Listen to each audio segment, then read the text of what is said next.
El preocupa en José Ángel precisamente d'aquesta quantitat de litres acumulats, els barrancs que no poden acumular més aigua i està arribant a poblacions on estan havent inundacions.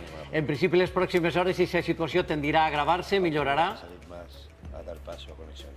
Es una situación que se va a ir desplazando hacia el norte, ya prácticamente pues está en zonas de interior de la provincia de Valencia, se irá desplazando hacia Castellón. No pensamos que en Castellón pueda tener la intensidad que ha tenido en Valencia, pero son situaciones muy persistentes y que al final, aunque sean menos intensas, acaban acumulando muchos litros. Es decir, que esta tarde se desplazaría pues desde el norte de Valencia a la provincia de Castellón, afectando a zonas similares a las de Valencia, es decir, zona interior i de prelitoral. Pel que fa a l'alerta roja, teniu previst alçar-la a partir de les 6 de la vesprada? S'anirà modificant?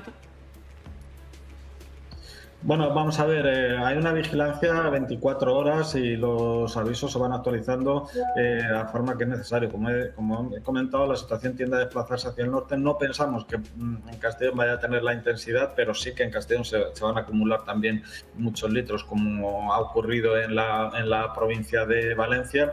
Y en principio finalizan a las 6 de la tarde los avisos. Pero en estas situaciones, desde luego, hay que estar informados y desde luego muy pendientes de la televisión pública, de la radio pública,